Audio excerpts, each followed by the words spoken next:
Bien, la etapa de consolidación del Estado argentino se da entre fines del siglo XIX y comienzos del XX. Habíamos dicho que el Estado estaba conformado por diferentes elementos y es en esta etapa donde se va a consolidar este Estado, ¿cierto? A través de, por ejemplo, el establecimiento de límites del territorio, la consolidación de instituciones políticas. Acá aparecen también los primeros presidentes de la nación, un marco jurídico. En esta etapa se promulga la Constitución Nacional.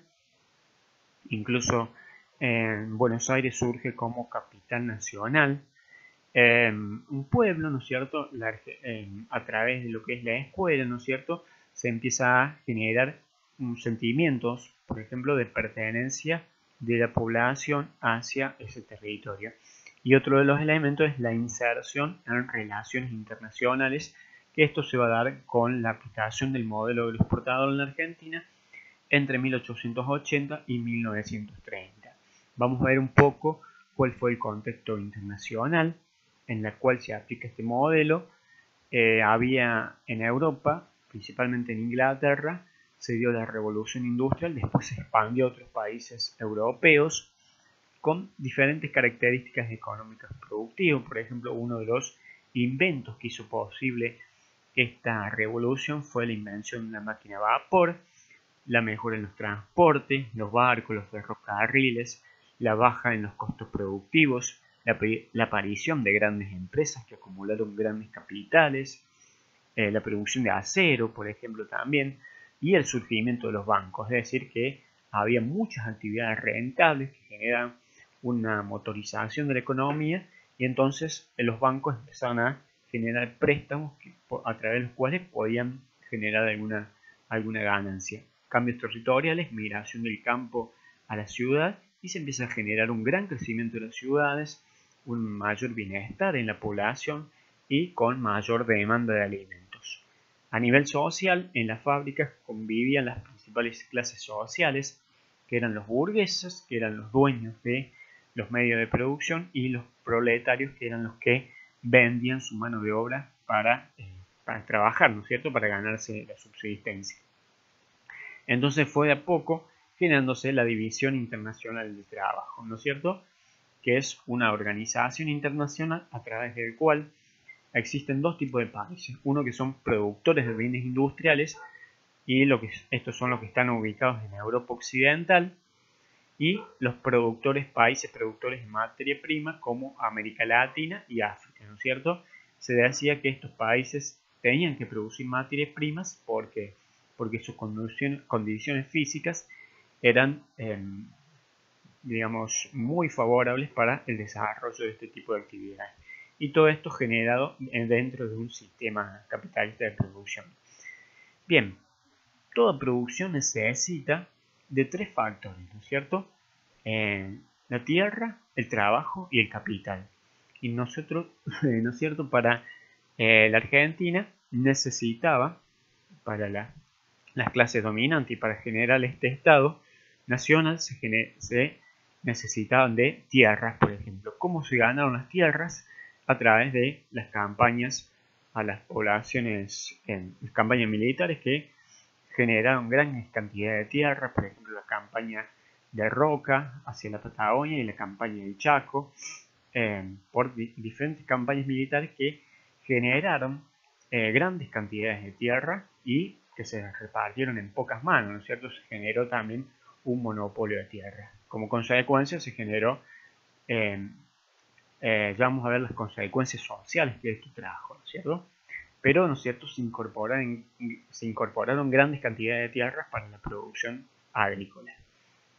Acá están, digamos, el mapa de las distintas campañas para ganar tierras. Otro de los factores de producción era el trabajo, ¿no es cierto? Y en Argentina no había tanta cantidad de población, y entonces lo que se hace es tratar de atraer migración. Y se hizo, y se atrajo migración europea, principalmente vinieron a la Argentina en esta época, inmigración italiana y española, ¿no es cierto?, para trabajar en la agricultura. Factores de producción, el capital, ¿no es cierto?, también era necesario el capital. En los distintos eslabones de la cadena productiva. Una cadena de producción son los distintos eslabones que por los cuales pasa un producto desde la materia prima hasta el producto total. Por ejemplo, en el eslabón primario, que es la extracción de la materia prima, se hicieron inversiones, por ejemplo, en molinos, en aguadas y en alambrados, por ejemplo, en todo lo que es el campo, ¿no es cierto? En el eslabón secundario, que es la transformación de la materia prima, se hicieron grandes inversiones, por ejemplo, en frigoríficos. Por ejemplo, la empresa Swift era de capitales estadounidenses y de molinos, ¿no es cierto?, para la molienda de granos. También, ¿no es cierto?, en el sector terciario, que tiene que ver con la comunicación y los servicios, se hicieron grandes inversiones. Por ejemplo, el ferrocarril con las vías férreas. Acá, digamos, aparecen la mayor extensión de vías férreas. También se da el tendido de líneas telegráficas para la mejor comunicación. Los bancos que prestaban plata, ¿no es cierto?, prestaban dinero.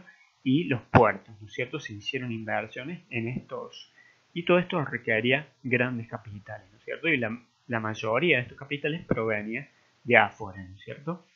Bien, acá está, digamos, la evolución del tendido de redes ferroviarias desde 1870 hasta 1910, y vemos, por ejemplo, en el último gráfico, fíjense, el tendido de las vías de ferrocarril que conecta los distintos puntos productivos con Buenos Aires, que es el lugar de salida, ¿no es cierto? Es la conexión hacia el exterior. Bien, fíjense cómo confluye todo en Buenos Aires y hay poca conexión entre los distintos puntos de la República Argentina, ¿no es cierto? Bien, bueno, nuestra ciudad no fue ajena a todo esto, ¿no es cierto? Nuestra ciudad ya estaba fundada en 1873 en el modelo exportador, y en 1873 se crea la estación ferroviaria del Andino. Fíjense, acá está la estación del Andino y la diagonal, que ahora es el Boulevard Roca, para conectar, hicieron como una diagonal para conectar esa parte con la parte céntrica. Bien, en la región pampeana, ¿qué se producía? Al principio se producía ganadería ovina para la extracción de lana y después ganadería bovina para la extracción de carne y leche. Bueno, se exportaba carne, en un principio se exportaba ganado en pie, ¿no es cierto?, a través de los barcos, pero después empezaron a surgir los barcos frigoríficos, entonces se exportaba carne congelada y también los granos, ¿no es cierto?, los granos en la región pampeana. En la región extrapampeana, que se producía en el nordeste, podemos dividir entre Corrientes, que se producía arroz, Misiones, que producía yerba mate, Chaco, que producía silvicultura, es decir, el cultivo de madera, ¿no es cierto?, la producción de madera, perdón, y en Cuyo la producción vitivinícola, en el nordeste la caña de azúcar, ¿no es cierto? Entonces, estas regiones se fueron especializando, ¿no es cierto?